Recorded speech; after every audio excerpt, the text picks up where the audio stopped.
¿Te has preguntado alguna vez qué pasaría si fueras arrojado a un horno ardiente, en lugar de consumirte, experimentaras la presencia misma de lo divino a tu lado? Imagina el crujir de la madera, el estallido de las llamas al contacto con el oxígeno, el calor abrasador que parece devorar cada partícula de vida. En medio de ese infierno, alguien que camina a tu lado con paso firme, sin un solo rasguño. Esta es la historia de Sadraque, Mesaque y Abednego, 3 jóvenes hebreos que desafiaron al rey más poderoso de su tiempo y vivieron para contarlo. Todo comenzó cuando el rey Nabucodonosor, gobernante supremo de Babilonia, ordenó erigir una estatua colosal de oro puro, 55 metros de altura, para que todos la adoraran al sonido de los instrumentos. Su orgullo lo llevó a exigir que nadie se negara a inclinarse ante aquel ídolo que simbolizaba su poder y gloria. El monarca, acostumbrado a escuchar el eco de su propia voz como ley infalible, quiso ahora ser más que rey, quiso ser objeto de adoración. Y su decreto, respaldado por leyes draconianas, hablaba de muerte segura para quien se negara. En la explanada del campo de Dura, la multitud se agolpaba con temor y fascinación. Trompetas, flautas, arpas y címbalos se alzaban en un crescendo que parecía invocar la misma majestuosidad de la estatua. Conforme los primeros acordes inundaban el aire, cientos, tal vez miles, se postraron rendidos, inclinaron sus cuerpos y tocaron el polvo con la frente. Pero 3 hombres permanecieron en pie. Sus nombres babilónicos resonaron en medio del murmullo atónito: Sadraque, Mesaque y Abednego. 3 jóvenes convertidos en símbolo de una fe inquebrantable. Los caldeos, con ojos llenos de sospecha, corrieron a informar al rey. «Oh rey», dijeron, «estos hombres no obedecen tu decreto, no adoran la estatua que mandaste erigir». Nabucodonosor, al oír la noticia, sintió que su corona se deslizaba 1 centímetro de su frente. No era suficiente que sus súbditos fueran leales, exigía que fueran adoradores. Con voz retumbante, llamó a los 3 jóvenes a su presencia. «¿Es cierto que no honráis mi estatua con una reverencia?», preguntó, incrédulo. «Si no cambian su postura al sonido de la música, los arrojaré al horno de fuego ardiente, ¿y quién podrá librarlos de mis manos?». Sadraque, con la mirada serena de quien conoce el valor de la fidelidad, respondió: «Oh rey, si fuere tu voluntad, nuestro Dios puede librarnos del horno de fuego ardiente y de tu poder. Pero, aun si no lo hiciera, queremos que sepas que no serviremos a tus dioses ni adoraremos la imagen de oro que levantaste». No había arrogancia en su voz, sino una claridad que atravesaba el aire mismo. No prometían el milagro, ofrecían la convicción de permanecer firmes, con o sin liberación. La respuesta del rey fue furiosa. Sus consejeros vieron cómo el semblante real se tornaba rojo de ira y escucharon su decreto: «Calienten 7 veces más el horno, atad a esos hombres y arrojadlos al fuego». La fornada fue precalentada con una tormenta de leños y brea, hasta que su calor superó todas las expectativas humanas. Hombres fuertes, fieles al imperio, arrastraron a Sadraque, Mesaque y Abednego, con cadenas tan gruesas que harían crujir los tobillos, hacia el abismo de llamas. Cuando los soldados se acercaron a la boca roja del horno, el aire se volvió irrespirable. Un rugido de combustión pareció retumbar en el suelo. Uno a uno, empujaron a los jóvenes, que cayeron envueltos en llamas que parecían un torbellino de castigo. El calor era tan intenso que los hombres que los arrojaron mismos fueron consumidos en un instante. El silencio sepulcral que siguió fue interrumpido solo por el siseo de las brasas agónicas. Pero entonces algo inaudito sucedió. Nabucodonosor, desde su trono, se alzó precipitadamente y gritó a sus consejeros: «¿No eran 3 los que lanzamos al fuego?». «Así es, oh rey», respondieron. «Mira», exclamó el monarca, con los ojos fuera de órbita. «Veo 4 hombres, sueltos y paseando entre las llamas, y el cuarto tiene apariencia semejante al hijo de los dioses». En medio de aquel horno destructivo, las llamas no tocaban la piel de los fieles, las cadenas yacían reductos de algo que ya no podía retenerlos. La escena era tan desconcertante que el orgullo de Nabucodonosor se transformó en asombro.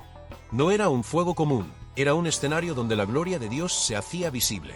En aquel momento, el rey comprendió que había un poder superior al suyo, un poder capaz de desafiar la lógica y el juicio humano. Sin pronunciar palabra, bajó la mirada, contemplando a los sobrevivientes. La majestuosidad de su imagen de oro y su trono real palidecieron frente a aquella manifestación de lo eterno. Con voz temblorosa, Nabucodonosor ordenó que se sacaran a los jóvenes del horno. Sadraque, Mesaque y Abednego emergieron libres, sin una quemadura, sin huella de hollín, con las vestiduras intactas, como si hubieran caminado por un valle de paz y no por una cámara de muerte. Todo lo que ardía se consumió, menos ellos. Allí, ante toda la corte, se levantó un altar de testimonio. El fuego no pudo con los que confiaron plenamente en su Dios. El rey, guardando un silencio reverente, pronunció entonces una de las declaraciones más asombrosas de la historia: «Bendito sea el Dios de Sadraque, Mesaque y Abednego, que envió a su ángel y libró a sus siervos. Nadie más podrá hablar mal del Dios de ustedes». Con esas palabras, el hombre que pretendía ser adorado se convirtió en instrumento de reconocimiento del verdadero soberano del universo. La ironía era completa: la estatua de oro siguió en pie, pero el corazón del imperio ya no latía igual. ¿Y qué lección podemos extraer de este episodio? Primero, que la verdadera fe no nace del temor a las consecuencias, sino de la convicción profunda de que existe un Dios que cumple su palabra. Segundo, que las pruebas más abrasadoras pueden ser el marco donde se revela la presencia más consoladora. No se trata de prometer ausencia de fuego, sino presencia en medio de él. Y tercero, que incluso los más poderosos pueden reconocer su propia limitación al contemplar el poder divino expresado en un evento imposible. Pero esta historia no termina aquí. Lo que sucedió en Babilonia es apenas un anticipo de una promesa que trasciende siglos. Cristo, el Hijo Eterno, ya estaba presente en el Antiguo Testamento, caminando en las fornalas de la vida humana antes de hacerse carne. Las cristofanías, esas apariciones del ángel del Señor, son sombras de un plan de redención que culminaría en la cruz y la resurrección. La misma presencia que caminó con Sadraque, Mesaque y Abednego es la que hoy nos acompaña cuando nos enfrentamos a nuestros propios hornos: la enfermedad, la injusticia, el dolor o la soledad. ¿Imaginas sentir a Jesús a tu lado en cada momento de angustia, en cada desafío que parece insuperable? ¿Qué cambiaría en tu forma de vivir si supieras que no estás solo, que no importa cuán altas ardan las llamas de la adversidad, Él camina contigo, desarmado de temor, victorioso en su paz? Este es el mensaje que nos deja la fornala ardiente de Babilonia. La esperanza no está en eliminar las pruebas, sino en transformar esas pruebas en escenarios de revelación. Y aquí, en este punto de la narración, nos detenemos un instante para reflexionar. ¿Estás dispuesto a contemplar tu propia fornala y buscar la presencia del Hijo de Dios en medio del fuego? ¿Aceptas poner tu confianza no en la ausencia de problemas, sino en la certeza de su acompañamiento? En la segunda parte de este relato, veremos cómo esta experiencia impactó al rey Nabucodonosor más allá de un solo día, y cómo su declaración reverberó no solo en su palacio, sino en toda la historia de la salvación. Permanece atento, porque lo mejor está por venir. El fuego de Babilonia no solo fundió metales y quemó cuerpos, sino que forjó un testimonio eterno sobre la fidelidad de Dios y su obra redentora. Continuando desde aquella escena en que el rey Nabucodonosor reconoció públicamente la soberanía del Dios de Israel, la historia da un giro que va más allá del fuego de la fornala y alcanza el corazón mismo del monarca y de todo su imperio. Poco después de la liberación, el rey emitió un edicto que resonó en cada rincón de Babilonia. Ordenó que nadie hablara mal del Dios de Sadraque, Mesaque y Abednego, y que se erigieran templos para adorarlo junto a las deidades tradicionales del imperio. Este decreto no fue un simple acto político, sino la manifestación de un asombro genuino que desgarró el velo de su orgullo. Durante un breve lapso, la corte babilónica vivió un tiempo de esplendor renovado, no por la omnipotencia del rey, sino por la gloria del Altísimo, cuyo poder había desafiado los límites de la materia y la lógica humana. Sin embargo, la transformación de Nabucodonosor no era definitiva ni exenta de pruebas posteriores. Pocos años después, el rey comenzó a recibir visiones inquietantes de una realidad que aún no comprendía plenamente. En Daniel capítulo 4, el monarca sueña con un árbol gigantesco, frondoso y poderoso, que proporciona refugio y alimento a todos los seres vivientes. Un mensajero celestial anuncia que aquel árbol sería cortado y su tronco despeñado, hasta quedar convertida su vida en la de una bestia salvaje, hasta que reconociera que el Altísimo es quien gobierna sobre los reinos de los hombres. Cuando Daniel interpreta el sueño, advierte al rey que su gloria y grandeza no le pertenecen para siempre. Si no se humilla, será privado de su razón y morará entre los animales del campo. Al cumplirse el plazo señalado, Nabucodonosor fue expulsado de su palacio y vivió 7 años en completa locura, comiendo hierba como el buey y cubierto de rocío al amanecer. En aquella fornala de humillación, el fuego no era literal, pero abrasaba su mente y su orgullo. Fue únicamente cuando alzó los ojos al cielo y proclamó con voz temblorosa: «Mi soberanía procede de lo alto, y el dominador de todos los reinos de la tierra me la ha confiado. Su voluntad es poderosa y eterna, su reino subsiste para siempre», que recobró la cordura. Entonces, su razón volvió, y fue restaurado como rey, con mayor poder del que había tenido antes, pero, sobre todo, con un corazón humilde, dispuesto a reconocer la autoridad de Dios sobre su vida y su trono. Este episodio de degradación y restauración en la vida de Nabucodonosor es una tipología viva de la obra de Cristo: caída, humillación, redención y exaltación. Así como el rey experimentó la locura para descubrir que su poder era prestado, Jesús, el Hijo de Dios, se despojó de su gloria, se humilló hasta la muerte en una cruz y, al resucitar, recibió el nombre sobre todo nombre, Filipenses 2, 6-11. En la cruz, el fuego justo de la justicia divina cayó sobre él, pero no fue consumido. En lugar de eso, nuestra culpa quedó sepultada y la gracia resplandeció con victoria. Igual que Sadraque, Mesaque y Abednego, Cristo vivió el horno justo del juicio para caminar victorioso en medio del más intenso sufrimiento. La narrativa bíblica une, de manera inseparable, la experiencia de aquellos 3 jóvenes hebreos y la del rey que se humilló con la identidad redentora de Jesús. Cada detalle, la estatua de oro que representaba la idolatría del yo, el decreto de muerte que simboliza la sentencia del pecado, la fornala que ilustra el juicio de Dios, apunta al sacrificio perfecto de Cristo, cuya sangre fundió toda barrera entre Dios y el hombre. Y cuando hoy enfrentamos fornalas de ansiedad, enfermedad, rechazo o duda, la lección permanece. No se trata de evitar el fuego, sino de descubrir que el cuarto hombre camina con nosotros, libre de temor, portando el nombre que garantiza nuestra salvación. En tu propia historia, ¿qué tipo de fornala estás atravesando? Quizás sientas presión en el trabajo, conflictos en la familia o temores en tu interior. Tal vez hayas intentado apagar esas llamas con tus propias fuerzas, pero la única solución real llega cuando giras la mirada hacia aquel que promete estar contigo hasta el fin del mundo. Mateo 28, 20. No se trata de una fórmula mágica para suprimir problemas, sino de una invitación a invocar su presencia en medio de ellos. Cuando clamas a Jesús con fe, concediéndole autoridad sobre tu vida, el fuego pierde su poder de destruirte y se convierte en el escenario donde Él revela su gloria y te moldea a su imagen. Y así como Nabucodonosor promulgó un edicto en Babilonia, tú también puedes declarar hoy que reconoces la soberanía del Dios vivo. Esa declaración, aunque aparentemente pequeña, tiene la capacidad de transformar tu corazón y tu entorno. Comprométete a no inclinarte ante los ídolos modernos, la vanidad, el dinero, el éxito a toda costa, la aprobación ajena. En su lugar, busca postrarte en la presencia de aquel que ha peleado tus batallas, que ha aniquilado cadenas invisibles y ha restaurado tu dignidad con dignidad. Pero esta historia no termina aquí.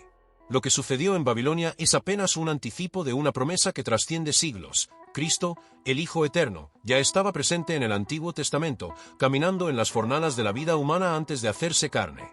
Las cristofanías, esas apariciones del ángel del Señor, son sombras de un plan de redención que culminaría en la cruz y la resurrección. La misma presencia que caminó con Sadraque, Mesaque y Abednego es la que hoy nos acompaña cuando nos enfrentamos a nuestros propios hornos, la enfermedad, la injusticia, el dolor o la soledad. ¿Imaginas sentir a Jesús a tu lado en cada momento de angustia, en cada desafío que parece insuperable? ¿Qué cambiaría en tu forma de vivir si supieras que no estás solo, que no importa cuán altas ardan las llamas de la adversidad, Él camina contigo, desarmado de temor, victorioso en su paz?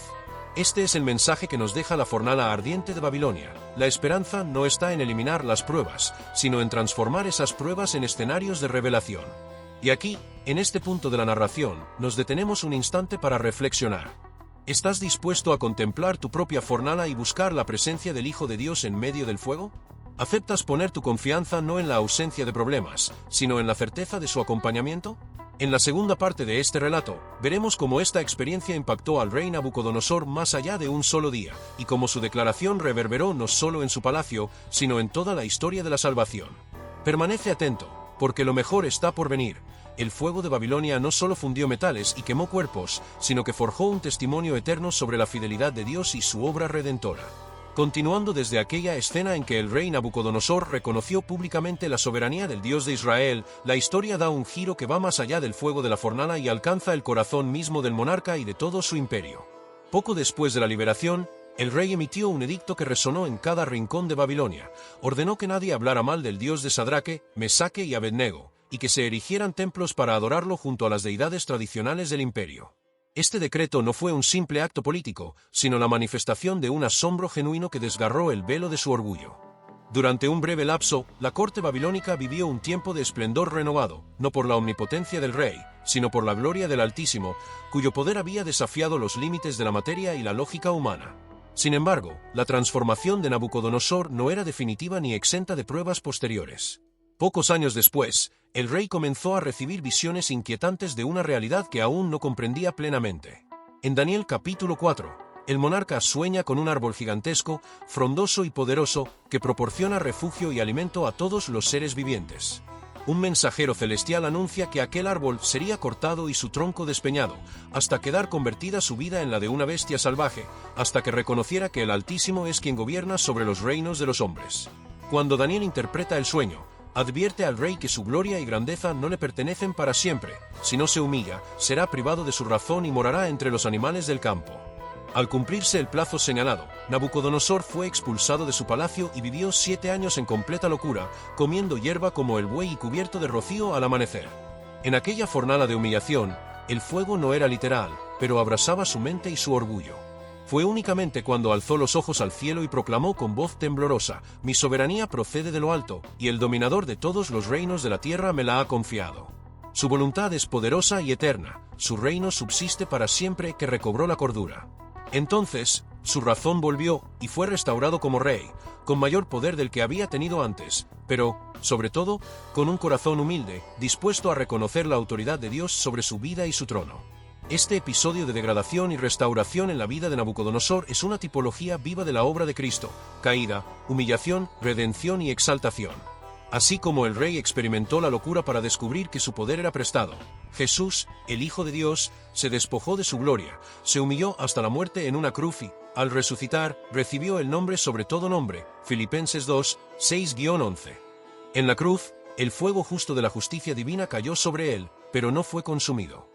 En lugar de eso, nuestra culpa quedó sepultada y la gracia resplandeció con victoria.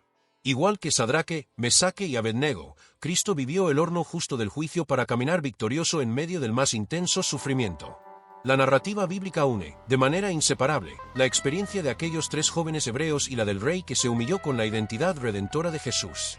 Cada detalle, la estatua de oro que representaba la idolatría del yo, el decreto de muerte que simboliza la sentencia del pecado, la fornala que ilustra el juicio de Dios, apunta al sacrificio perfecto de Cristo, cuya sangre fundió toda barrera entre Dios y el hombre. Y cuando hoy enfrentamos fornalas de ansiedad, enfermedad, rechazo o duda, la lección permanece. No se trata de evitar el fuego, sino de descubrir que el cuarto hombre camina con nosotros, libre de temor, portando el nombre que garantiza nuestra salvación. En tu propia historia, ¿qué tipo de fornala estás atravesando? Quizás sientas presión en el trabajo, conflictos en la familia o temores en tu interior. Tal vez hayas intentado apagar esas llamas con tus propias fuerzas, pero la única solución real llega cuando giras la mirada hacia aquel que promete estar contigo hasta el fin del mundo. Mateo 28, 20. No se trata de una fórmula mágica para suprimir problemas, sino de una invitación a invocar su presencia en medio de ellos.